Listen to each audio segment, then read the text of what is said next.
Pozdravljeni v podcastu iz Centra Gol. Oddaja namenjena vsem, ki želite nogomet spoznati poglobljeno in strokovno. Igor in Nace bova v center postavljala goste z področja nogometa in športa nasploh. Najbolj razširjena igra na svetu je veliko več kot le zmaga in poraz.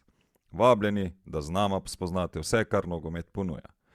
V primeru, da so vam oddaje všeč, vas vabimo, da nas všečkate in sledite na vseh pomembnih podcast platformah Spotify, Deezer, Google Cast, Apple Podcast, TuneIn ter na ostalih pretočnih vsebinah, ki jih še dodajamo. Najdete nas tudi na Facebooku in YouTubeu, kjer bomo veseli vaših všečkov in vas vabimo, da ste naši sledilci. S tem boste na tekočem z novimi oddajami in dogodki, ob tem pa nam boste pomagali, da bo oddaja še boljša v prihodnje. Vaši všečki in število sledilcev je za nas ključno. Hvala vsem, ki nas sledite in nas še boste. Evo, zdravo, Nace. Zdravo, Igor. Danes pa kar sama. Danes smo sama, ja.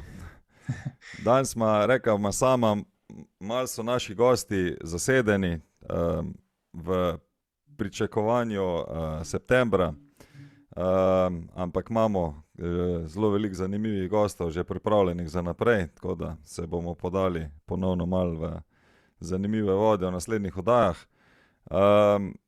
Smo se pa odločili, kaj bomo zdaj danes naredili, daj povej ti.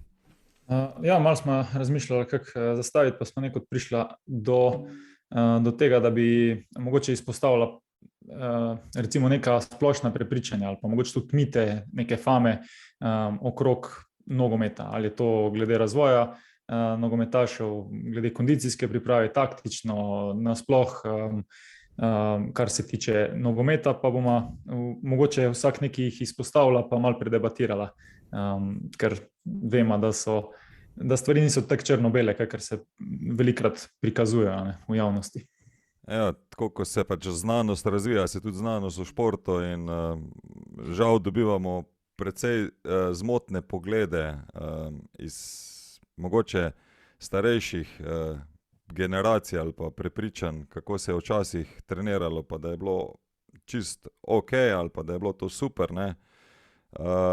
Pa se je potem pokazalo z moderno znanostjo, da določene zadeve držijo, določene zadeve bo pa treba verjetno malce prevetriti v načinu dela, se pa tudi verjetno malo krešejo, glede na to, da šport kot tak, kot trenažni proces, ki ga poznamo, ni tako dolgo razvit, ne? Tako da se zadeve hitro spreminjajo, hitro prilagajajo, kljub temu, da se vse bolj poglabljamo v ta monitoring, ko smo ga zdaj v zadnjih oddajah toliko veliko izpostavljala. Ampak jaz se tu vedno spomnim, ne, tudi včasih so na koncu Tour de Francea so si tekmovalci radi prižgali cigaret, ker je to jim odprlo pljuča, pa so se hitreje regenerirali, pa bomo ta dan zelo težko še naredili, ne. Tako da svet se spreminja, ne. Kaj pa veš, ta ozadja dopinga so vedno skrita, tako da mogoče pomaga kako tako metodo novo. A ja, misliš, da so kaj druga kadila, kaj? Kaj pa veš,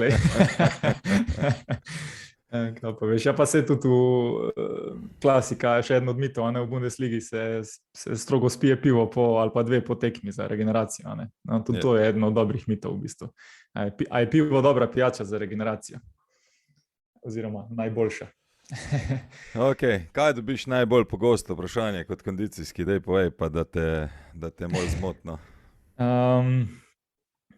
Ja, dve stvari se tu pojavljata, kar je neko odvezano na vadbo za moč, pa bom eno najprej izpostavil, ko se že umika počasi ta stvar, ampak vseeno še kar dosti prisotno, pa je treba razčiščevati, in sicer a me bo, če bom preveč moči delal, če bom preveč vadil za moč, a me bo to naredilo počasnega pa okornega.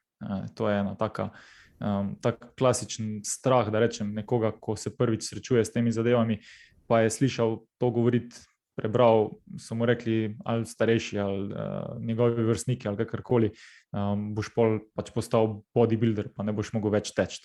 To je sigurno ena od bolj pogostih zadev. Dobro, pa morajo gledati malo bodybuilderje, da tudi lahko teče, ali kaj? Pa da pred tekmovanjem fejst tečejo, zato da zmanjšajo masno tkivo, ne? Ja, sigurno je kar široka ta zadeva. Je dejstvo, da če boš ti jaz vedno tako odgovorim na to vprašanje. Če boš ti šel delati v fitness stvari na tak način kot bodybuilder, pa ne boš več treniral nogometa zraven, sigurno imaš veliko možnost, da boš postal kot bodybuilder po izgledu. Ni pa rečeno, da so bodybuilderji tudi celi zakrčeni, okorni pa počasni. Vemo, to je znanstveno normalno dokazano, da z treningom moči se povečuje v bistvu raven hitrih mišičnih vlaken tipa 2B, torej najhitrejših mišičnih vlaken.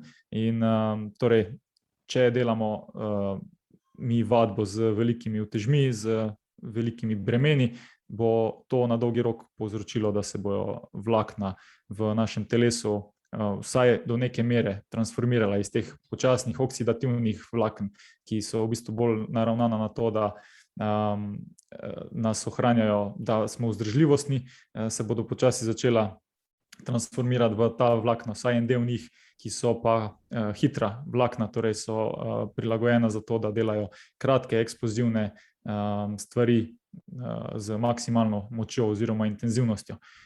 Je pa dejstvo, da sam nogomet že v osnovi ni eksploziven šport po definiciji, je pač vzdržljivostni šport, in če boš ti zraven vsak dan uro pa pol na terenu pa delal nogometne stvari, telo ne bo imelo dovolj stimulusa strani vadbe za moč, da bi se specializiralo sam za to, da boš pa sam velik, močen, nabit in okorn, ker boš enostavno z vadbo ostalih gibanj to nekako uravnovešal. In zato je zelo pomembno, da torej vadba za moč kot taka sovpada tudi z treningom drugih sposobnosti. Mi lahko proizvedemo velike sile s tem, ko imamo razvito pač veliko moč, ampak s tem potrošimo tudi zelo, zelo veliko energije.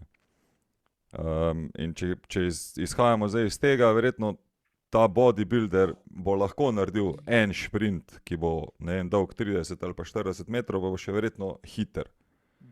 Kaj pa pol tretji šprint bo še lahko naredil, ali pa ne vem, 150 metrov. Verjetno potem bo po tretjem šprintu začel delovati okorn, počasen, zaradi tega, ker ne bo imel več energetske zaloge. Vprašanje je, če bo v prvem šprintu počasen. Ja, to je točno to. Pač to, kar boš treniral, na to se bo telo prilagodilo. To se itak tudi velikokrat pogovarjava, da je telo enostavno prilagodljivo in takim dražljajem, ko ga boš podvrgel, na tak način bo odreagiralo telo. In zato je toliko pomembno, da v bistvu treniraš podobno, ko hočeš igrati. Ena stvar je ta, da ta bodybuilder enostavno ni, tako si rekel, je energetsko zelo potraten. Energetsko je pa tudi zelo potraten ravno zaradi tega, ker nima prakse, kjer bi izboljševal svojo učinkovitost gibanja skozi razne teke, spremembe smeri, obvladovanje žoge, ampak je njegova učinkovitost maksimalna v okolju fitnessa oziroma pri vadbi z utežmi, ker je to njegova specializacija. Zdaj, tukaj je ena stvar, ko bi jo mogoče najprej razumel, zdaj bodybuilding je v bistvu čist estetska panoga. Bodybuilderju je res cilj, da v bistvu maksimalno razvije vsako mišico, da jo čim bolj poveča, pa da so mišice skladne med sabo in da gre pol na tako Arnold Schwarzenegger na Mr. Olympia in tam zmaga, ker ima najbolj skladno in razvito telo. Ampak to, kar je pa šport dejansko, bodybuilding kot tak ni šport. Medtem ko olimpijsko dvigovanje uteži, torej powerlifting, to pa je šport in ti so pa, vemo, tudi na olimpijskih igrah tekmujejo in to je pa malo drugačen režim. Oni so pa dejansko zelo atletski, ker bodybuilder kot tak more zato, da bi razvil svojo mišično maso, delati v enem režimu, večinoma se drži v režimu, kjer je večje število ponovitev. Zaradi tega se tudi imenuje ta metoda bodybuilding metoda, torej 4-5 serij od 8 do 12 oziroma 3 do 5 serij od 8 do 12 ponovitev je neka klasika ali pa še malo več ponovitev, kjer ti v bistvu probaš čim bolj skozi ponovitve povečati raven metabolitov, odpadnih produktov v mišici, mišico po eni strani čim bolj raztrgati oziroma poškodovati na mikroravni in kot tretji mehanizem hipertrofije, da je mišica čim dlje pod tenzijo, torej da je čim dlje napeta. To so trije mehanizmi hipertrofije in bodybuilderi zato, da bi spodbudili mišico, da postane čim večja, probajo v bistvu vse te tri mehanizme upoštevati in jih uporabljati pri svojem treningu. Ampak ne osredotočajo se pa na nič kaj drugega. Njim ni važno, a bo on dvignil veliko breme lahko, razen to, da bo pač lahko dal dražljaj mišici. Medtem ko recimo powerlifteri, torej ti, ki trenirajo olimpijsko dvigovanje uteži, njime pa je osnovni cilj, da bojo dvignali čim težje breme. In njihov proces treninga je drugačen in je dejansko bolj sledi neki recimo temu periodizaciji, ki je lahko lažje prenosljiva ali pa boljše prenosljiva pol tudi v druge športe, kot so recimo ekipni športi, kot je nogomet. Ker oni vseeno sledijo periodizaciji, kjer boš ti najprej naredil mišico močno in veliko in močno, boš najprej pridobil veliko mišične mase, tako bodybuilder, ampak potem boš ti to mišično maso probal usposobiti, da tako rečem, za to Tokio preživči dobro, uskladiti z centralnim živčnim sistemom, da bo telo lahko jo zelo dobro izkoristilo v produkciji sile, v produkciji moči. Na koncu to preneseš tudi v hitrost.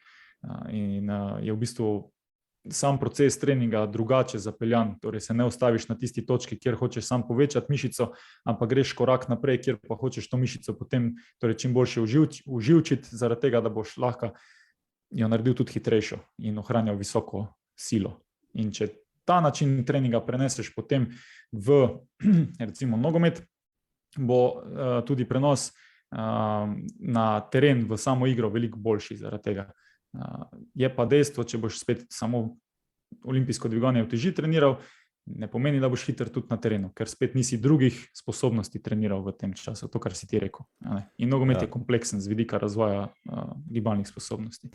Jaz, ko dobim tako vprašanje, ponavadi pač se vseeno obrnem na atletiko, pa na tekače dolgih, srednjih in kratkih prog, ne. In na koncu pač je ono preprosto vprašanje, a se ti zdi, da je maratonc hitrejši kot pa šprinter, ne. Pa zakaj ima šprinter toliko veliko mišične mase in zakaj ima, ne vem, srednje progaže toliko manj mišične mase, ne. Tako da znotraj tega dela se poskušam jaz ponavadi usmerjati, da šprinterji so redno znotraj treninga moči z velikimi bremeni. Je pa ponovno dejstvo, ne, oni še vedno lahko ponovijo en maksimalen šprint, pa še ta ne vključuje ne dvoboja, ne ustavlja, ne sprememb smeri, ampak je to ravno tek. Ampak za ta ravni tek pa vseeno potrebuje veliko sile, ne. Zdaj, zelo podobno je potem pri nas, s tem, da pač mi moramo še pa druge mehanizme zraven vključevati, pa paziti pa na koncu, da res ta motor ne bo prevelik, ker velik motor nam bo pač tudi kuril veliko energije in znotraj tega iščemo.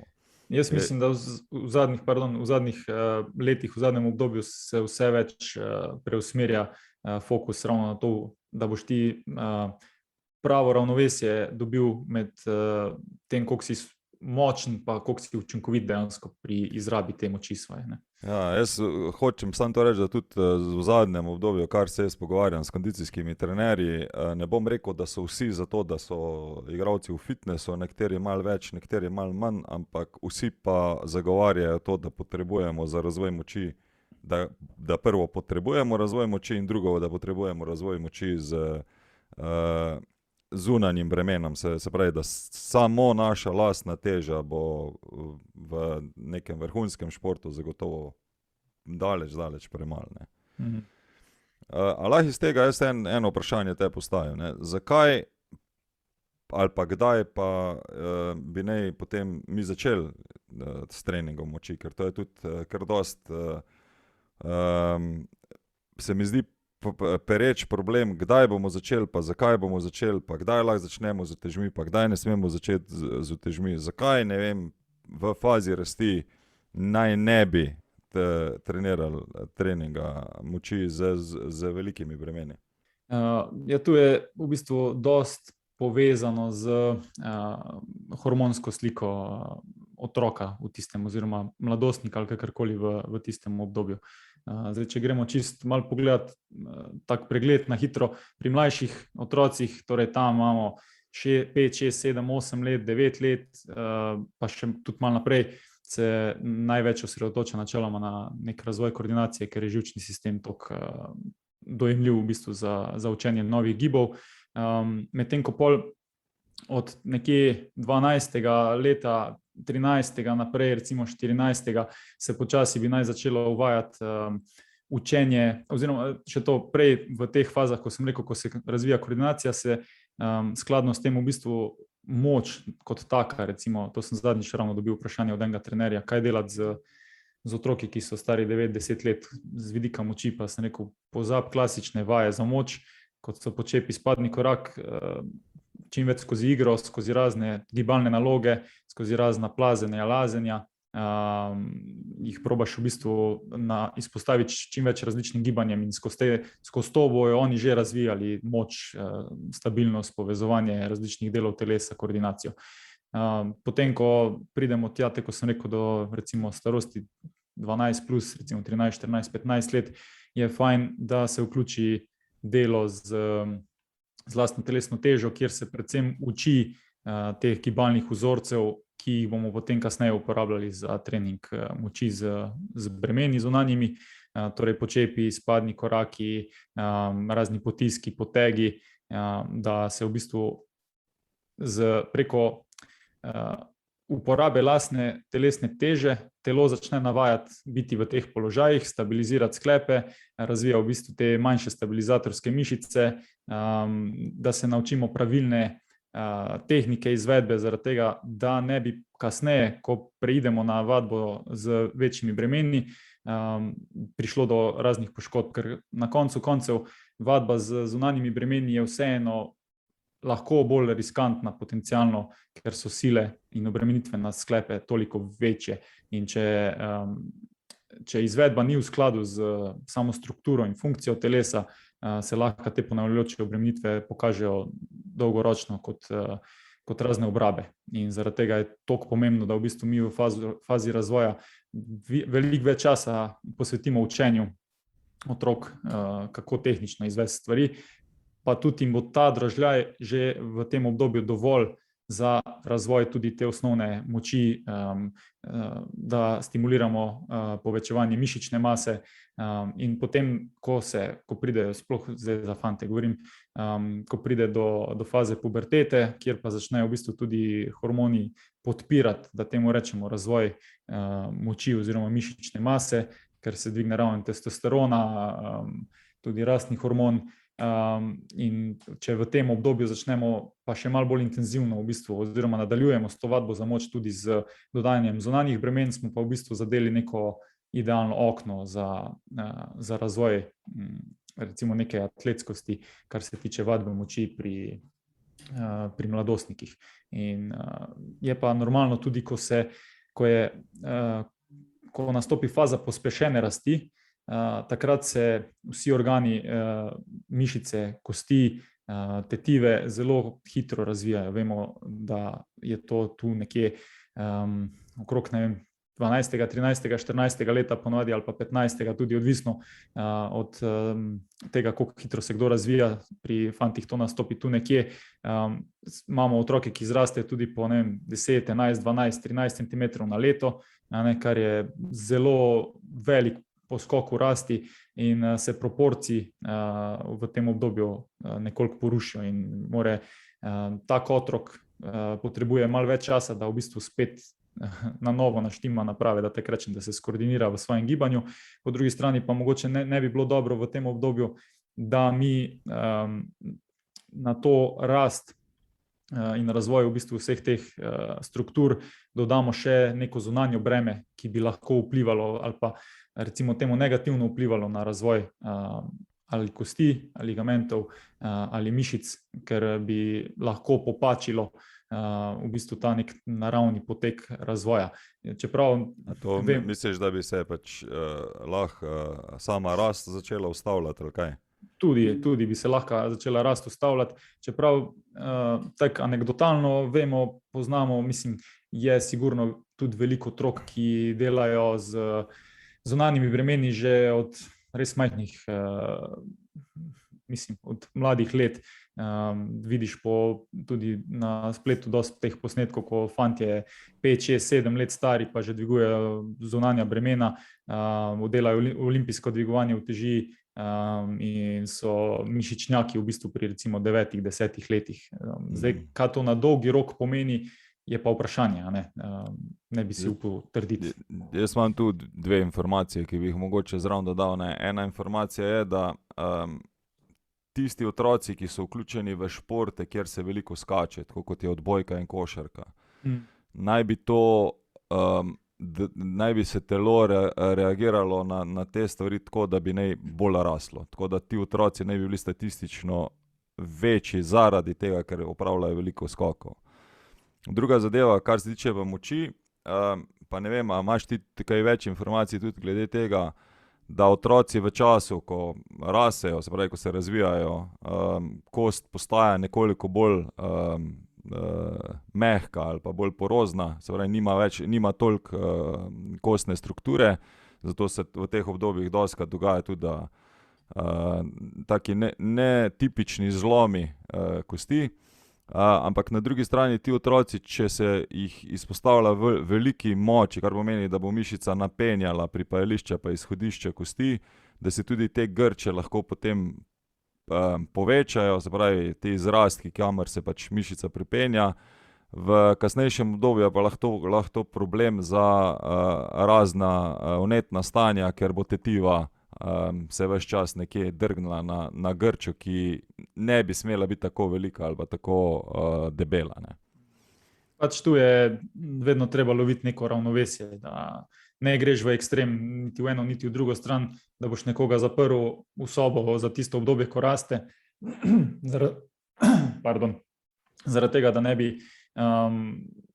ne bi preveč obremenjeval sistema, pa mu pustil, da zraste, ni v redu. Tako si rekel, dobro dene, v bistvu tudi, če kosti postanejo bolj porozne oziroma mehkejše, vemo, tudi v kasnejših letih najboljša kurativa ali pa recimo preventiva pred raznimi zlomi, da kosti izpostavljaš obremenitvam, zaradi tega, da se odzovejo na to, da postajajo trše in bolj odporne. Če pa so te obremenitve prevelike, pa normalno bo stres na sistem, na neko kost, na nek ligament enostavno prevelik dolgoročno in lahko pride do poškodb vnet in predvsem kasneje se to pokaže. Jaz mislim, da otrok je zelo sposoben se regenerirati in sprocesirati te stvari, ampak kasneje začneš nekako plačevati ceno za to, kar si delal v tem obdobju.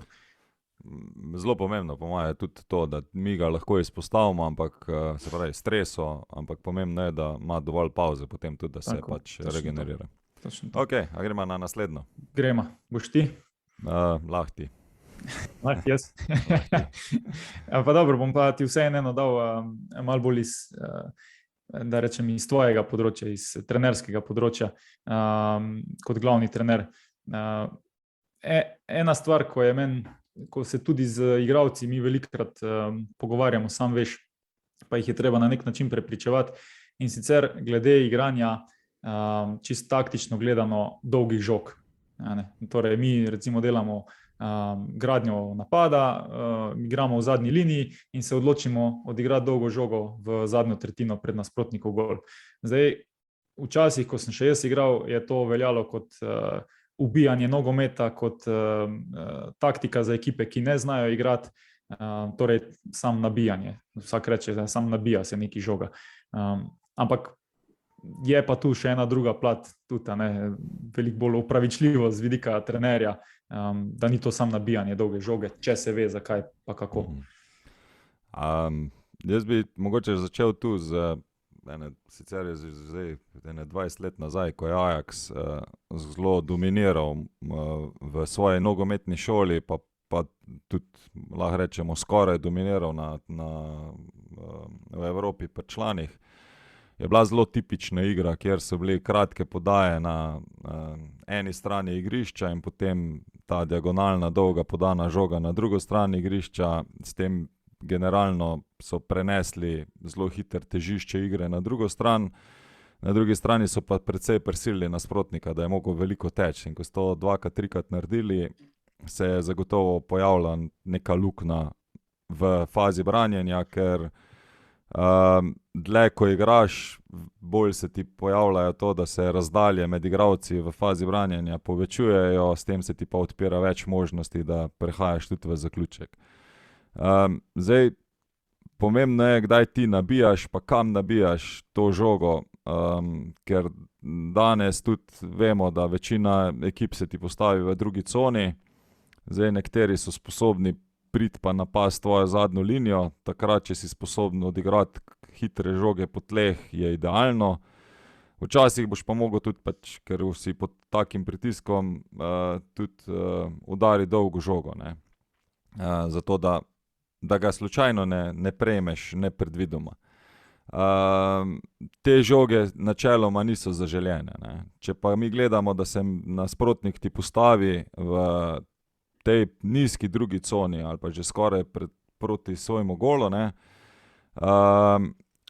je pa ta srednji pas ali pa pas, kjer danes se branijo ekipe, po globini že res gre, če smo govorili pred 15 leti o 35x35 velikem prostoru, danes govorimo že o 28x25 po širini velikem prostoru in je toliko gosto posejan z igralci, da je tu po tleh skoraj že nemogoče igrati, ne, in je praktično nujno preiti na nek način ta prostor z neko kvalitetno globinsko podajo, ki je dolga 30-40 metrov, včasih je po tleh, včasih ali pa večkrat je pač po zraku, zaradi tega, ker je lažje preko igralca to žogo podati, kot pa po tleh.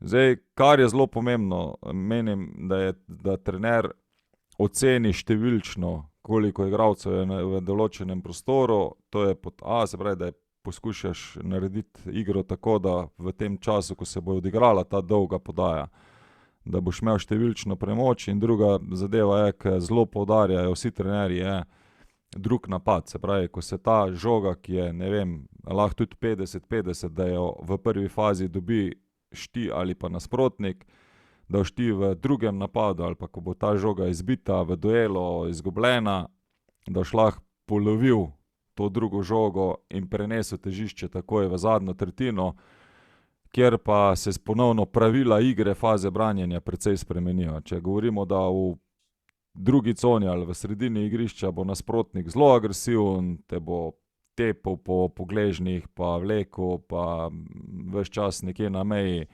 prekrška, se bo pred svojim golom postavil zdaj v izključno conski način branjenja, zelo previdno, praktično ne hodijo več v dvoboje, ker prekršek pred njihovim golom pomeni pač zelo velika možnost, da prejmejo potem tudi zadetek iz prekinitev, ne.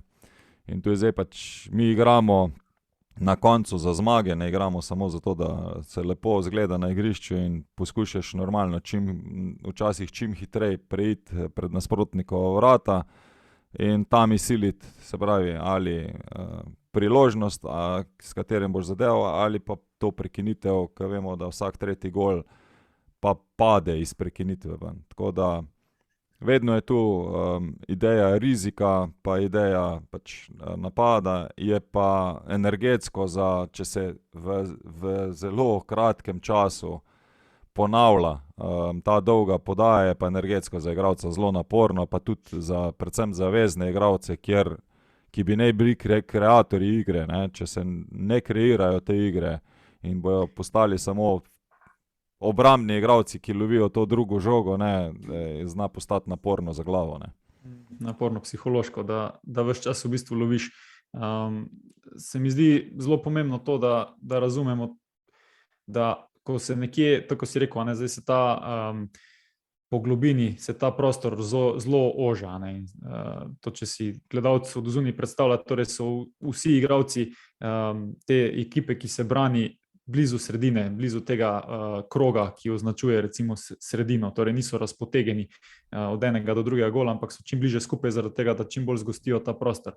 Ampak vedno, ko se zgosti nekje prostor, se torej nekje drugje odpre prostor, ne. In normalno ti, ki napadaš, boš vedno gledal, kje pa je zdaj ta prostor, ne. Če se ti bo nekdo bolj scentriral oziroma postavil gosto v sredini, normalno bo nekje na širini ali pa po globini ta prostor in proba žogo tja dati. Drugi moment, ko se mi zdi pomembno za razumeti to, kar si rekel, je pa, da včasih, oziroma ni vedno namen, da ti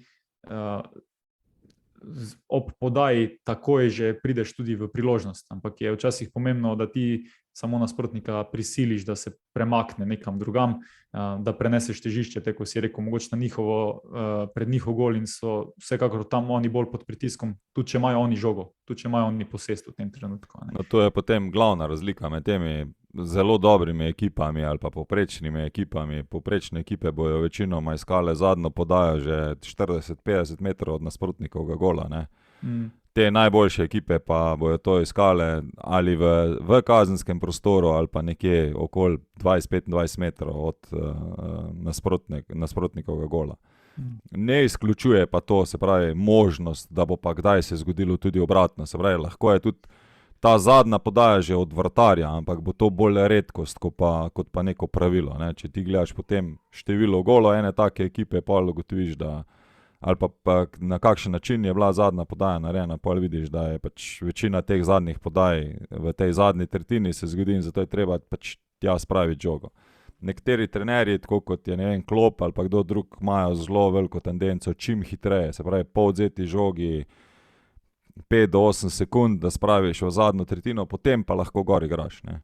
Sicer, če je možnost, greš takoj v gol, drugače pa ne, ne. In zelo podobno je tudi Guardiola v enem obdobju imel s tem, da on precej niha, rečemo, v tem, da ima zelo rad posest po celem igrišču, zvleče nasprotnika ven, čaka, da so nepotrpežljivi in potem naredi ta hiter prehod na nasprotnikovo polovico. Ampak to je ponovno, ne, pač odvisno od nasprotnika, odvisno od trenutne forme in še od česarkoli drugega. Ampak dolga žoga mora biti sestavni del igre, ker natančna podaja 50-60 ali pa več metrov je lahko tisto, kar razreže nasprotnika v eni potezi, ne.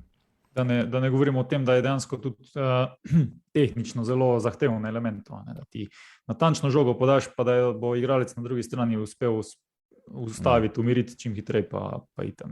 Ja, ker ni pomembno samo, da je dolga, pomembno je tudi, s kako hitrostjo ta žoga leti, ali pa ne vem, s kako hitrostjo ta žoga pač drsi po tleh, ne, ker če gledamo angleško ligo, vidimo lahko zelo velikokrat te podaje po tleh, ko so 40-50 metrov, ne. Ko žoga res drsi v nek določen prostor z veliko natančnostjo, ne. In tu pač pridemo spet potem do tega, da potrebno je vaditi pa trenirati, da lahko prideš na ta nivo. Velja pa, da razlika med nami, ne vem, če govorimo slovensko ligo pa angleško ligo, ko sem jo prej izpostavil, je ne, a naš igralec lahko to zadene, ampak od 10 primerov bo mogoče naš igralec to naredil 3-krat, v angleški ligi bo pa ta igralec naredil od 10 primerov to 8-krat, ne. In tu potem pride pač glavna razlika, da oni delajo manj napak. To je bolj konstantno. Ja. Tako, ja. Tako da, okay, super. Dolga žoga mora biti. Če se ve, zakaj pa s kakim namenom, predvsem to. Okay, a lahko pol mogoče se kar tule navežem še na eno drugo, en drug mit, oziroma ta je res taka urbana legenda, ker si zdaj malo v bistvu izpostavil taktiko pa razumevanje tega, kdaj, kje, zakaj. Zelo velja, da so nogometaši butasti, ja, ne, v generalno gledano. Kako je tvoje dojemanje tega? Moje dojemanje tega je, da je nogometaš pripadnik ljudstva zemlje, tako kot vsi ostali. Tako da statistično gledano smo vsi znotraj povprečja, ne. Mogoče zaradi tega, ker ene stvari malo večkrat ponavljamo, smo malo bolj sposobni, tako kot smo prej ugotovili, hitrega teka ali pa, ne vem, dolgega skoka, ponavljanja določenih stvari. Kar se tiče pa dojemanja pa razumevanja igre, smo pa vsi zelo podobno, ne. To je pač tako. Tako ko se Gaussova krivulja v šoli pojavlja, tako je zelo podobno se ta Gaussova krivulja pojavlja tudi v nogometu, ne. eni hitreje, pa lažje dojemajo ali pa celo nadgrajujejo ideje, eni pač malo težje, ker imajo mogoče manj prostorskega občutka, ker tu je glavno, se pravi, kako ti občutiš prostor, s tem, da ta prostor, ko ga jaz dojemam, ni samo prostor igrišča, ampak je prostor potem tudi časa, ne. Se pravi, danes v nogometu ti je glavni prostor v časovnem smislu, kdaj kaj narediti, a ne, in potem v katerem delu igrišča še zraven, ne. Tako da, če gledamo vrhunski nivo, mogoče niso jedrski fiziki, zaradi tega, ker ni noben to študiral, ne, ampak da predvidiš, razumeš in reagiraš, pa moraš biti vseeno dovolj inteligenten, mogoče na tem področju, še enkrat, a ne. Ampak to pa ne pomeni, da bi pa zdaj lahko neki vrhunski biolog ali pa matematik speljal zadevo na nogometnem igrišču, ker je zadeva precej drugačna kot za računalnikom pa za mizo, no. Tako jaz gledam, no. Tu ful zanimivo, vsi poznamo, ko smo v nogometu, igralce, ki so, mi rečemo temu nogometno inteligentni, ki mogoče v nekem vsakdanjem življenju ali pa v nekem splošnem pogledu ni človek toliko, da bi rekel inteligenten ali pa niti razgledan, mogoče niti ne zna najbolj funkcionirati izven terena, ampak ko stopi na igrišče, je pa praktično genij, a ne, in nogomet toliko dobro razume, intuitivno in enostavno mu je to dano, da z lahkoto deluje znotraj tega prostora in časa, tako si rekel. Ja, s tem, jaz se mogoče s tabo tu ne bi strinjal, da je to toliko intuitivno, ampak nekdo je verjetno v določenem prostoru toliko časa preživel in toliko časa razmišljal o stvareh, da precej hitreje predvideva stvari kot pa ostali, ne.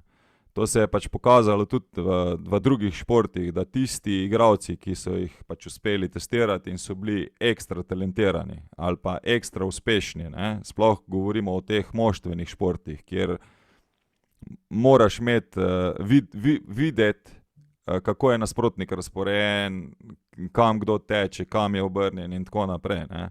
Tam se je pokazalo, da igralcem, ki so jim sliko pokazali za sekundo, je on videl vse igralce, kam so obrnjeni, koliko imajo postavljeno koleno ali ne vem, karkoli pač drugega. In vem, da je bil pač en zelo vrhunski vratar ruske reprezentance, je bil Tretjak, ta je še pred tvojo generacijo, ne, ki je bil tudi na tak način testiran, in je on bil najboljši ruski vratar ravno zaradi tega, ker je vse situacije, ki so mu jih spustili, je vedel, zakaj bo nekaj se zgodilo ali pa kam bo šel pak v danem momentu. Vem, da je zelo podobna raziskava bila z Ronaldom, takrat, ko je bil v top formi, on je pa zelo gledal boke pa kolena, ne, in takoj, ko je bilo koleno slabo postavljeno, on vedel, kjer lahko gre mimo in je bilo to, ne. Se pravi, je bilo signal, ne, predvidevanje ali pa opazovanje, kako nekdo funkcionira. To govorim samo za igro 1-1, normalno, ko imaš pa ti 22 igralcev na igrišču, je pa to še toliko bolj pomembno, ne. To, ko si za Kristjana rekel, sem že prej mislil vskočiti, ko smo se o hitrosti pogovarjali, oziroma ko si rekel za šprinterja, koliko je sposoben, a ne, spremembo smeri izvajati, ali pa linearni šprint, to so delali, to raziskavo se je bilo kar odmevno takrat medijsko, ko so Kristjana primerjali z enim vrhunskim šprinterjem, pa normalno je ta šprinter bil hitrejši v linearnem teku, na ne vem koliko metrov sta tekla, 50, ko so pa dali to cik-cak komponento zraven, je pa Kristjano gladko zmagal, ne. Je bil tu veliko boljši in v sklopu tega so v bistvu, je bil tudi ten test,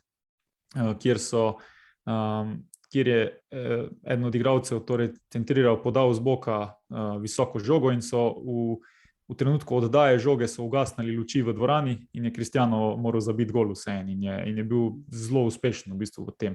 Torej, v predvidevanju, ja. V predvidevanju, brez da bi sploh videl, kdaj žoga prihaja do njega, je on znal predvideti in dejansko zadeti žogo v čisti temi. Ja, tako da sigurno ta, ampak dejstvo pa je, da da tudi za take operacije ti potrebuješ določeno raven kognitivnih sposobnosti. Tako da moraš biti vsaj malo nad povprečjem, kar se tiče mogoče nekih teh sposobnosti procesiranja take vrste informacij. Zdaj, a je to prirojeno ali je to pridobljeno skozi leta prakse, je pa verjetno bo debata še dolga leta. Se lahko se tu navežemo takoj mogoče na naslednjo vprašanje ali pa naslednjo tako famo, ali drži 10.000 ur ali 10.000 ponovitev. Ja. Kakšne imaš ti informacije? Prepustim tebi, nisem bral do konca še športnega gena pa razpona, tako da. Nisi še prebral. Nisem še prebral. Ne, sej, teh 10.000 ur ali pa 10.000 ponovitev je že zelo, zelo dolgo na tržišču, da se izrazimo tako. Tudi avtor knjige, ki je to napisal, žal ne vem, je zelo izpostavljal teh 10.000 ur. Se je pa pokazalo, da v povprečju velja, v povprečju velja zdaj 11.000 ponovitev za, rečemo, osvojitev nekega znanja, ki bi te že lahko pripeljal do nekega vrhunstva, ne. Tako da velja zelo podobno tudi v drugih panogah, tako kot je, ne vem, glasba, da so delale raziskave, kakšne so razlike med tistimi, ki bojo prišli v vrhunski orkester in potem tistimi, ki bojo pa virtuozi na koncu, ne. In so ponovno pač smo prišli do razlike v količini treninga. In zdaj tudi, če gledamo neke stare filme, koliko so trenirali ali Pele, ali Maradona, ali ne vem, v košarki Jordan pa Magic pa tako, ne. Vsi govorijo o tem, kako so ti, ko so še bili otroci, se pravi, ko starši razlagajo, ne, da je bilo to nenehno ponavljanje enih in istih vsebin na igrišču, ne. Se pravi, sami Pa ne samo na igrišču, mogoče bi to, kar smo se tudi že menila v prejšnjih epizodah, tudi v glavi.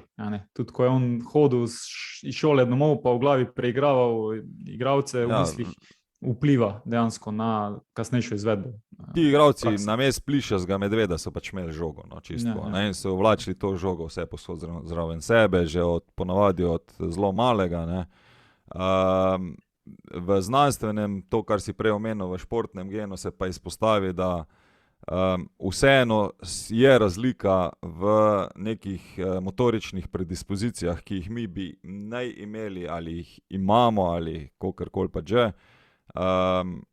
Tu pa pridejo potem razlike, da eni lahko dosežejo vrhunstvo že v 3000 ponovitvi ali pa v 3000 uri, in nekdo šele v 30.000 ponovitvi ali pa 30.000 uri. Vse nakazuje, da neka genska osnova ali pa zapis, ki ga mi nosimo s sabo, je verjetno en del. S tem, da jaz še vedno tu precej nas definira tudi preteklo znanje. Se pravi, kaj vse smo se že naučili v preteklosti, zato da osvajamo neko novo znanje, ne. Tu se pa pol spet lahko navežemo na mogoče na kaj novega, ne. Lahko, ni problema. Vem, kam boš peljal. Torej ta trening efekt oziroma koliko je kdo dojemljiv za učenje novih stvari in za nek trenažni proces, si sem mislil zapeljati. Lahko tudi sem, ja. Lahko tudi sem ali pa ne vem, kdaj bomo začeli s treniranjem. Sej ta prvi del si v bistvu že malo nakazal, pa v osnovi povedal, da torej ne velja za vsakega enako število ponovitev, da bo osvojil nekaj, oziroma neko spretnost, da bo osvojil neko znanje, in smo različno dojemljivi tudi za različne načine in tipe treninga, že kot otroci. In zaradi tega je pomembno, da recimo, če gledamo zdaj čist mlade otroke, da damo nekomu priložnost, tudi če na prvo žogo ne izgleda talent ali pa ne izgleda mogoče, da je najbolj primeren za nek šport, poskusi ga vključiti, pa boš videl, čez 1 leto boš lahko sodil, koliko je on dejansko napredoval v primerjavi z nekom, ki je pa že na prvo na prvi pogled izgledal zelo atletski in primeren za šport, ampak če je veliko manj napredoval v tem enem letu, kot pa on, ki ni izgledal kot tak, lahko iz tega mogoče sklepaš, da dolgoročno ima več potencijala ta, ki je v bistvu bolj dojemljiv za trening, kot pa ta, ki ima predispozicije v štartu više. Je res? Ja, tako nekako se ne bi nakazovala študija. Jaz sem zadevo potem poskušal primerjati na svojih lastnih izkušnjah. Ne. Zdaj, večino časa sem delal v klubih, kjer smo imeli možnost selekcioniranja, pomeni, da niso vsi mogli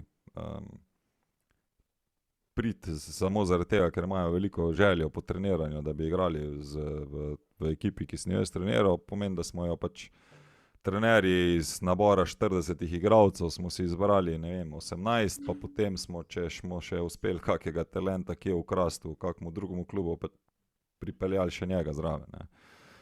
Ampak lahko rečem, da se mi je pa zgodilo nekajkrat, ne samo enkrat, ne, ampak nekajkrat, da sem vsem priključil igralca, ki se mi je zdelo, da ali bi lahko se razvil, se mi je pa tudi zgodilo, da sem imel v nekem obdobju primanjkljaj igralskega kadra, zaradi tega, ker so se registracije pač zaključile. In je nekdo pač vseeno prisostvoval na treningu, smo imeli pač te možnosti. Ne. Zelo redko bom rekel, da sem igralca zavračal, če je le bilo možno, sem jih pač pustil, da so trenirali. No. Sicer se bo zdaj verjetno kar nekih unih, ko sem jih poselekcioniral, se mi bojo oglasili, pa bojo rekli, da lažem, ampak ja, žal tudi to smo morali pač včasih narediti. No. V glavnem, da skrajšam zadevo, se mi je prav zgodilo, da je igralče z mano treniral res 3-4 mesece, ne, pa sem mu rekel, fant, pač super si, fajn treniraš, vse je okej, ampak tu pri meni, jaz odkrito ne vidim možnosti, da boš igral, ne. Pa je on rekel, ne, jaz bom ustrajal, jaz se bom boril, ne, pa so minile še 3 mesece, ne, pa je bilo, se pravi, tudi ko smo ga potem stestirali, so njegove številke se drastično spremenile, tako, tisto, ko se mi pogovarjamo, tek na 20 metrov, če je prej tekel, ne vem, 3,35, je pol kar naenkrat tekel 3,10, kar je že bilo za kadeta dosti solidno, ne, se pravi, prej je bil počasen, zdaj je bil, rečemo, da srednje hiter, ni še bil ekstra hiter, ker oni najhitrejši so že krepko pod 3 sekundami tekli. Ampak en kup stvari se je pokazalo, da lahko ali pa da osvaja svoje znanje. Ne. In zelo podobno je bilo z enim drugim, ki je bil sicer naravno ekstra hiter, ne, ampak tehnično, taktično res zelo slab, ne. Pa smo se še celo šalili, ne, da ne veš, kaj z njim na treningu narediti, ker od 10 žog, ko so mu igralci podali, se jih je 9 odbil nasprotnikov, ne, ena pa do soigralcev, da je še to smolo imel, ne. Ampak se je zelo zadeva obračala iz meseca v mesec in po, ne vem, 6-7 mesecih je ta fant postal prvi timc v prvi državni ligi, rečemo kadetski, ne. Kar še ne pomeni, da je on postal zdaj tehnično neki superioren, ampak skozi trenažni proces vseeno jaz menim, da bi še lahko precej napredoval. No. Relativno napredek je bil zelo velik. V bistvu. Ja, tako da v bistvu pa je to, da to, kar smo se prej pogovarjali, ne, isto zelo ena pač ta zgodba iz športnega gena je, kjer je nekdo se odločil slučajno, da bo treniral atletiko, ne, začel v skupini C v nekem koledžu trenirati v zelo poznem obdobju. Prvo leto, tako ko bi rekel, iste rezultati kot oni v skupini C, se pravi, nič kaj veliko napredka, ampak potem pa je ona skupina ostala na istem nivoju, ta je pa v naslednjih 3 letih tekel svetovni rekord. Ne. Tako da v tem prvi fazi ponavadi igralci itak ne bojo nikamor napredovali, zaradi tega, ker se bo telo moralo prilagoditi sploh načinu treniranja. Potem bomo pa šele lahko govorili, tako da jaz vsakemu svetujem, naj vztraja vsaj pol leta ali pa 1 leto, pa bomo potem videli, a je to pač, ne vem, šport za nekoga ali pa bo lahko dovolj napredoval. ker tu tudi ne more imeti mimo tega, da Aleksander Knavs, ki je bil naš kapetan reprezentance, pa je imel super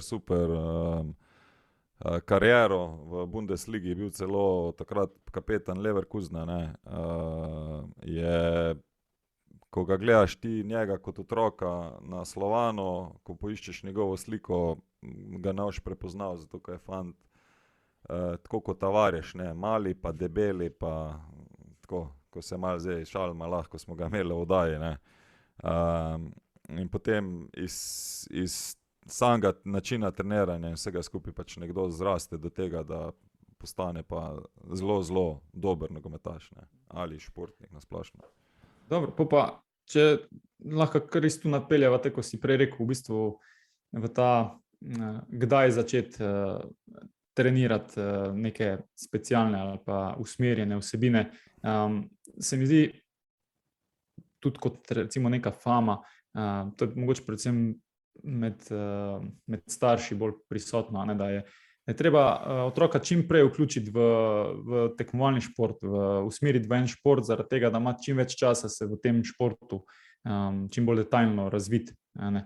In torej, da recimo za nekega nogometaša je najbolj pomembno, da on čim več časa že od zgodnjih let trenira nogomet in osvaja te veščine. A bi se ti s tem strinjal? Pa jaz mislim, da ta fama obstaja že iz precej prej, ne, kot zdaj v modernem dobe, od moderne dobe. Jaz mislim, da ta fama malo že z časa Mozarta verjetno obstaja, ne, kjer, ne vem, 3-letniki pa 4-letniki igrajo 5 inštrumentov, so virtuozi in ne vem kaj še vse, ne.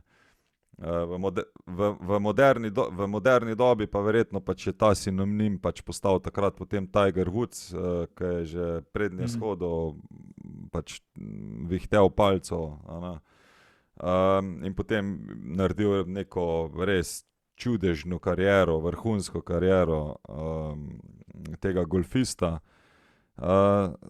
S tem, da na drugi strani imamo pač mogoče manj tako znane zgodbe, kjer so pa športniki zelo pozno se vključili v vrhunski šport, ne. V nogometu zagotovo je to pač Gennaro Gattuso, ne, ki se je v nogomet priključil šele s 17 leti, ne. Pa imamo kar nekaj teh zgodb, kjer je prej pač treniral vse živo možno drugo, ne, tako. Tako da jaz lahko rečem, da na samem šolanju, ki ga mi, kjer imamo usposabljanje za nove trenerje, je tako, da vključevanje v šport z nekje 6-7 leti, ne, in specializacija v športu nekje z 10 pa 11 leti, ne. Jaz bom tako rekel, da preveč se mogoče vseeno osredotočamo na te stvari. Jaz bi vseeno povabil, tudi če se nekdo pri 15 ali pa 16 spomne, da bi on zamenjal šport ali pa da ga bolj privlači nekaj drugega, ne, bi ga povabil v tisti šport, ki ga zanima, ker najbistveno je zanimanje za šport, ne to, da kaj so se drugi odločili zate, ne. In znotraj tega potem pač narediti načrt, v katerem ali pa koliko časa bo nekdo potreboval, da bo uspešen, ne. Mogoče tudi vsi vstopamo ali pa vstopajo ali pa kakorkoli pošiljamo otroke v šport ravno s to namero, da bomo uspešni, a ne, na koncu. Zdaj, kaj definira uspešnost, a ne, če boš želel igrati na top nivoju, je v vsakem primeru zelo majhna šansa, da boš uspešen, a ne. Ne glede na to, kdaj si se vključil v ta šport, sigurno pa lahko ti kasneje vstopiš v nek trenažni proces in v specializacijo v nekem športu in postaneš uspešen v merilu, ali da od tega živiš, ali da v tem uživaš na koncu, da dosežeš določeno stopnjo, recimo temu mojstrstva v tem športu, zakaj pa ne, hvala Bogu. Tu se jaz povsem strinjam, in sem zelo pristaš tega, da v bistvu otrok more, to se tudi že po ulicah govori med trenerji, da otrokom danes primanjkuje ulice. Zdaj, kaj to pomeni, da jim primanjkuje ulice? Ja, pač, da bi ti otroci se svobodno igrali, da bi šli ven na ta igrišča in ali igrali nogomet, včasih se bojo tudi lovili, včasih se bojo malo stepli, včasih bojo šli plezati po drevesih, pa bojo skakali s kolesi, vse tisto, kar mame pa očetje ne radi mogoče vidimo včasih, ker je recimo temu nevarno, ampak skozi to otrok pridobiva zelo pomembna pa koristna znanja tudi v športu, ker je bolj raznovrsten in to, kar si prej rekel, v bistvu ima več orodja v svoji malhi, več kot ti znaš, lažje se boš tudi potem nekih novih spretnosti naučil. In nekdo, ki je zamenjal veliko športov, recimo v svojem otroštvu, predvsem športov, ki so mogoče raznoliki, od nekih borilnih veščin, pa je malo plaval, pa je tekel atletiko, pa je bil v nekem ekipnem športu, bo veliko večja verjetnost, da bo ta otrok lažje osvojil znanje specifično za nek šport, ker ima enostavno toliko široko bazo gibalnih sposobnosti od prej razvitih, in bi skoraj da preferiral takega otroka s tako zgodovino, kot pa nekoga, ki je v bistvu bil usmerjen samo v en in edini šport že od vsega začetka svojega razvoja. Ja, jaz, če lahko malo zafilozofiram tu, problem verjetno nastane na način, kako je družba generalno že narejena. Že praktično otroci v osnovni šoli bi se ne odločali, kaj bojo počeli v življenju. Dokazano pa je, da mogoče ženske malo prej, tam do enega 30 leta res vejo, kaj bi želeli, moški pa še 5 ali pa 10 let kasneje šele ugotovijo, kaj bi res želeli početi. Takrat je že konc kariere, Igor. Ja, govorim na splošno v življenju, ne govorim zdaj samo v športu, ampak ja. Hotel sem to reči, da glavna težava verjetno nastane bolj v tem, da ko otrok nekaj začne delati, ali je to nogomet, ali je to kitara, ali je, ne vem, plavanje, kakorkoli pa že, je zelo velikokrat stavek, lej, toliko si že vložil noter, pa škoda bi bilo zdaj, da pustiš. Se pravi, To sem tudi jaz slišal. ja, pa to je neka taka zelo tipičen stavek, ki ga vsi uporabljamo. Verjetno ga bom tudi še jaz kdaj, pa upam, da se bom spomnil v tistem danem momentu, da lej, pač nekdo išče novo pot, ker bistveno je, da znanja, ki jih pridobivamo, to je pač tudi zdaj precej dokazano, ni nujno, da nam danes pridejo prav. Lahko nam pridejo prav čez 10 let.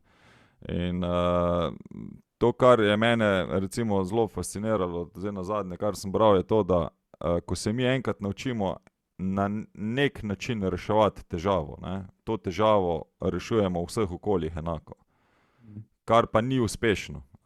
In potem pride do tega, da ko pride nekdo iz nekega žnje okolja v naše okolje, najde rešitev zelo preprosto, zaradi tega, ker je naučen drugače reševati težave.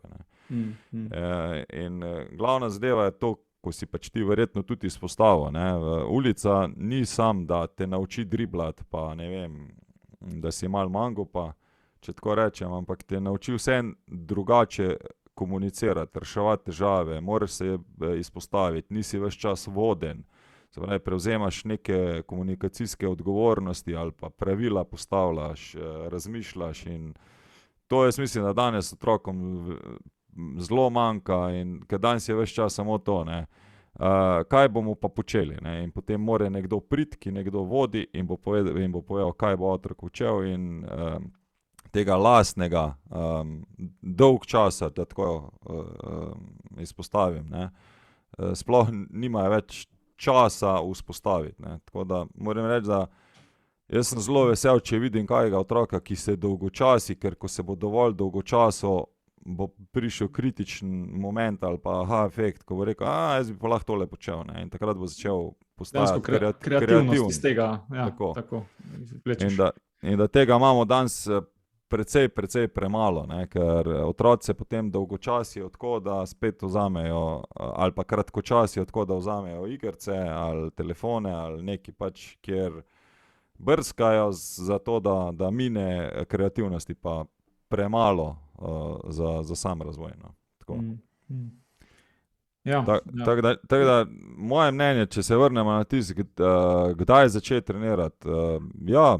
Začeti trenirati v smislu igranja, zaradi mene lahko pri 3-4 letih, če je to trening, ne, da lahko otrok skače, teče, pleza in tako naprej, ker to so vse gibalne veščine, ki jih usvaja. Potem pa bi se strinjal s tem, kar imamo mi, ne, se pravi, čim več različnih športov, da osvajaš čim več različnih gibalnih vsebin, in šele kasneje potem usmerjeno treniranje, ampak tudi tako, ne, ko nekdo pokaže interes za to. Ne. Pravi, to, kar sem prej recimo izpostavil z vidika uspeha, se mi zdi predvsem problematično, mogoče zaradi tega, ker je trg danes tako naravnan, da ti kot igralec, ko si star 23, 24, 25 let, že skoraj da nisi več zanimiv, če šele takrat začneš postajati zanimiv. Se iščejo igralci, ki so 20 let stari ali pa mogoče celo mlajši in se ti recimo najbolj prodajajo. In če se meriš samo skozi to, lahko hitro dobiš občutek, da si zamudil vlak, kar pa smo večkrat poudarila, da ni res. Ne, jaz bi tu vsem poudaril eno zadevo, da te akademije, ki iščejo talentirane športnike, ne, so vseeno precej drugače delujejo, kot si mogoče mi predstavljamo danes, današnji naš nogomet. No. Mi, če gledamo, da danes tekmovalci na nogometnem igrišču po doseženem zadetku delajo premete pa iztegnjene salte, verjetno se niso naučili z sprejemanjem pa podajanjem žoge. Ne. In tako, kot sem prej omenil Ajaxovo akademijo, ne, ko vemo, da so že 25-30 let nazaj imeli od aerobike do gimnastike, do drugih športov in tako naprej, je to že, se pravi, ponujanje čim večje širine. Tako da jaz bi mogoče pač neka ideja, ki se že 10-15 let pri meni tudi podi po glavi, je, da bi poskušal narediti nek klub, kjer, ali pa prepričati nekoga, da bi štartal s klubom, kjer bi se otroci mogoče tekmovali v nogometu, če smo mi pač, ne vem, nogometaši, ampak da bi nogometni trening bil bolj kot ne samo eden od, ne vem, 3-4 aktivnosti, ki bi jih imeli otroci. Ne. Vse ostalo bi pa bili ali drugi športi, ali druge gibalne zahteve pa aktivnosti. Enkrat bi samo mogoče igrali, ne, se pravi, ravno toliko si tam, da si za varnost, da pustiš, da oni lahko komunicirajo pa se razvijajo v teh sposobnostih. En trening imaš pač kot trenažni proces, drugo pa druge športe. Ne, se pravi, lahko je frizbi, pa košarka, pa ragbi, pa ne vem, da jih peleš plavat, pa tako na tak način, ne, da res, ko mi govorimo o gibalni vsestranosti, da jim ponudiš gibalno vsestranost in potem kasneje, ne vem, od 13-15 leta pa povečevati število nogometnih treningov, pa zmanjševati količino mogoče ostalih vsebin, zaradi tega, ker takrat pa potem tudi pride do tega, da, ne vem, se lažje vključujete kondicijski trenerji, pa bolj usmerjeno določene motorične stvari razvijamo, ampak te ideje, se pravi, kako reševati igralne situacije znotraj igre, bi pa verjetno tista širina, ki bi odprej imel, omogočila več idej. Ker na koncu danes, če gledamo, zelo malo je igralcev, ki uporablja več kot 2 različna driblinga. Več ali manj je tisti eden ali pa 2, s katerim so uspešni, ne, in to potem v bistvu peljejo čez celotno kariero. Meni je, tako smo se o tem že pogovarjali, bi zelo rad videl ta projekt oziroma recimo temu tudi eksperiment na nek način, kako bi se pokazal tudi z vidika te uspešnosti kasneje v športu. Bi bilo res zelo zanimivo videti, se mi zdi to res top ideja. Bi pa mogoče tukaj pol še v eno stvar zapeljal naprej, ko sva tudi se pogovarjala, da isto pridemo v konflikt včasih z igralci in sicer to, kar si rekel, reševanje situacij na različne načine. Ne. Mogoče smo trenerji pol včasih omejeni z našim pogledom na to, kako bi se neka situacija mogla rešiti, a ne, ker smo pač recimo čisto taktično se na tak način izobrazili, nas je nekdo naučil ali pa imamo mi tak pogled in lahko nas pa igralci preseneti z neko potezo, ki je izven tega okvirja. Ne. In tukaj pridemo včasih, se mi zdi tako v navzkrižje, oziroma je težko držati ravnovesje za trenerja, to boš sam najbolj vedel, da ne postanejo igralci ti tako imenovani PlayStation igralci. Torej, recimo, če bi to famo ali pa ta mit oblikoval, da trener z usmirjanjem igralcev oziroma dajanjem navodil igralcem jim ne pusti biti kreativen v igri. Torej, da morajo igrati, recimo, igralci reče, ja, to bom sam po šabloni igral, to lahko vsak igra namesto mene. Kak je s tem? Kako jaz gledam na to? Lahko ti poveš, koliko velike frustracije sem ti povzročil, ko sem te dal v ta okvir noter, v šablon. Jaz sem v bistvu tvoj način pristopa k temu mi je zelo všeč danes, pa tudi takrat mi je bil, ker ni bila rešitev ponujena ena, ampak je bilo rešitev ponujenih 7, ampak so bile recimo rangirane po tem, v bistvu si neko odločitveno drevo naredil. Prva opcija, ki jo gledaš, je to. Če nimaš te opcije odprte, pogledaš drugo opcijo. Če tudi ta opcija ne gre čez, pogledaš tretjo opcijo in se v bistvu samo premikaš do ene točke, kjer pa imaš rešitev, ki je pa ponavadi vedno na voljo. Torej, podaja golmanu, ponavadi kot meni, ko sem igral štoperja, je bila vedno skorda na voljo. Ali pa da nabijem žogo v avto, ta je bila čista zadnja. In sigurno za začetek učenja nekoga te stvari je to meni, kot takemu, ko sem tudi karakterno, bilo zelo dobro, ker mi je dalo neko varnost in usmerjenost in sem lažje se odločal in potem s ponovitvami, ko pa mi je to postal avtomatizem, sem pa jaz dejansko lahko začel iskati tudi svoje rešitve znotraj tega. Ampak za začetek mi je bilo pa to super. Tak sem jaz videl. Jaz, če bi štartal, bi rekel prvo, potem bi morali poizkusiti kršiti pravila igre, ki jih nogomet ponuja. Zakaj je out, če nas pa omejuje v igri. Zelo podobno je verjetno, ko se mi pogovarjamo v smislu kreiranja igre, ki jo imajo idejo pač trener.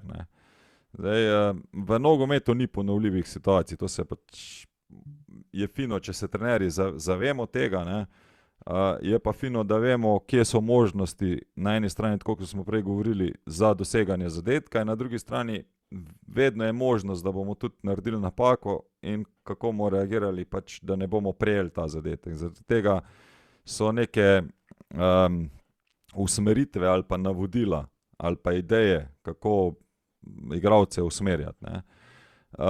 Jaz lahko rečem iz svojih izkušenj, da v štartu vedno z ekipo sem zelo glasen, pa zelo usmerjan, ker ugotavljaš, da igralci ne vidijo ideje, ki jo imaš ti, in jih z usmerjanjem v neki točki pač vodiš, ali da obrnejo stran, ali da jih preskočijo eno linijo pred sabo, ali ne vem, da sprejmejo naprej in tako naprej. Tako kot je že Verdenik rekel, ni namen igralne oblike, da ti zajebavaš igralca, da more razmišljati. Že sam, ko ti nekomu rečeš, ne vem, 2 kontakta, pa tretji te bo prisilil, da boš se začel postavljati z bokom na igralca, ki ti bo podajal žogo, zato da boš lahko na tretjega igral. Ker drugače ti bo zmanjkalo in prostora in časa in število kontaktov, da boš lahko igral.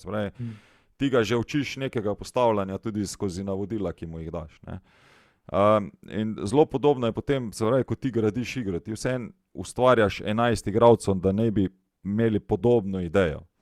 Jaz sicer tu vedno gledam tako, da tudi jaz, ko dobivam ekipo, še ne poznam, kateremu igralcu bolj paše podana žoga v noge, kateremu več v prostor, kdo lažje obvlada visoko žogo, kdo ima težave na sprejemu in tako naprej.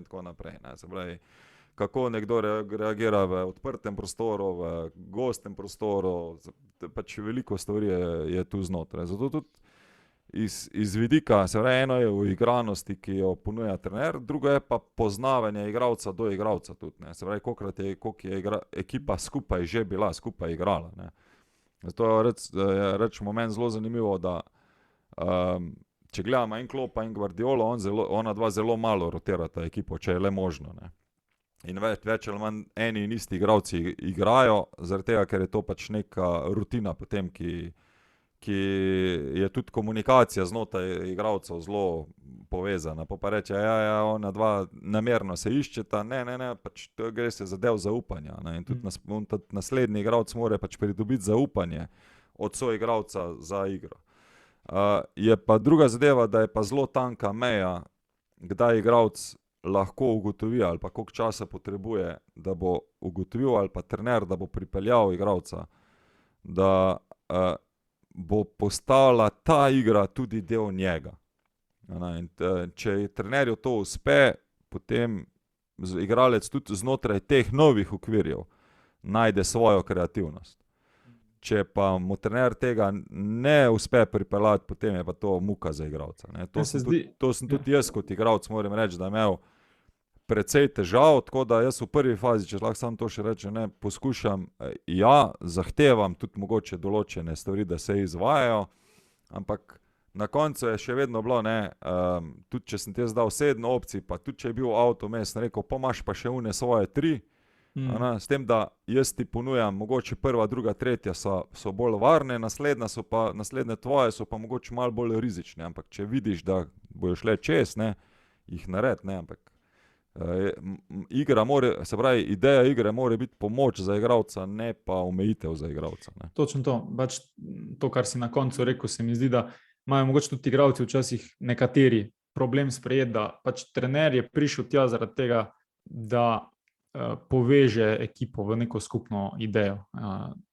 Trener pride z neko idejo igre, ki jo on goji, in bo pač enostavno primoran oziroma bo hotel to svojo idejo čim bolje prenesti na igralce, ker enostavno to je njegova naloga in ne more pač vsak igralec svoje ideje igre gojiti, ker sama vemo, da pač to nastane kaos in da večinoma pač nismo uspešni v takem načinu igranja. Če bi bilo na tak način, pol bi oni rabili mogoče enega kondicijskega trenerja, da jih fizično pripravi, pa pete na teren pa igrajte sami, kakor igrate.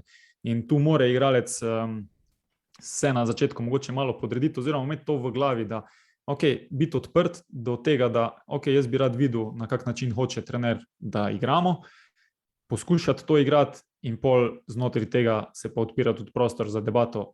Jaz se pa bolj udobno počutim, da bi v tej situaciji naredil to, super, pa naredi to, če se sklada to z našo filozofijo, če se ne, boš pa pač moral enostavno se prilagoditi temu, a ne.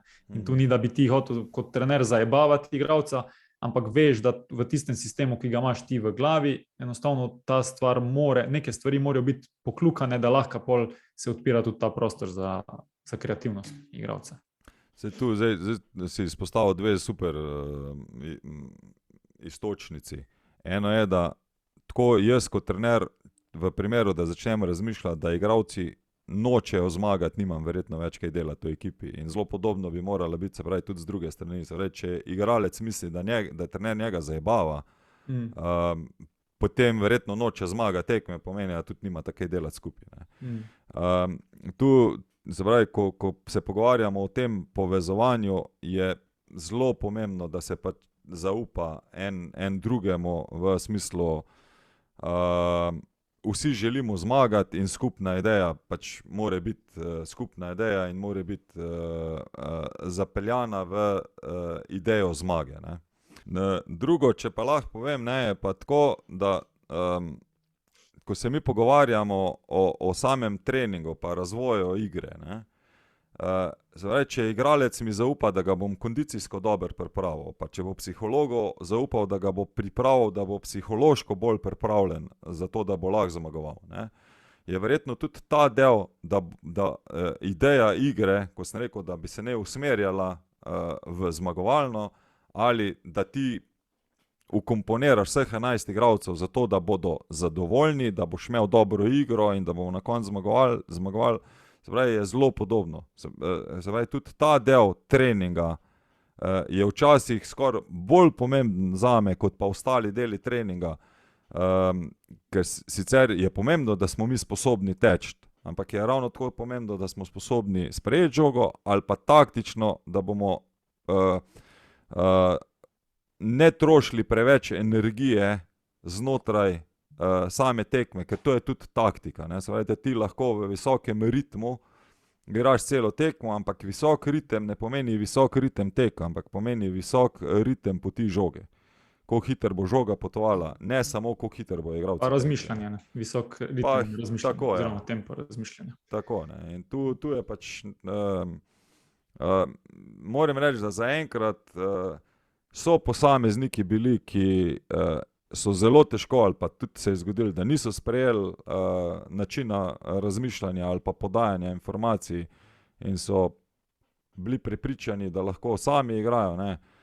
Večina, moram pa reči, da več kot 99% igralcev, ki sem jaz treniral, so pa na koncu rekli, fajn je bilo igrati, ne. Tako da dobra taktika je pomoč igralcu na koncu in ko igralec to ugotovi, je zadeva precej lažja, ne. Meni še enkrat mi je najbolj zanimivo to, da če vzameš ti ekipo, ki ni navajena, da sprejema igralec sam žogo v prostoru in da mu ti omogočiš to, ne.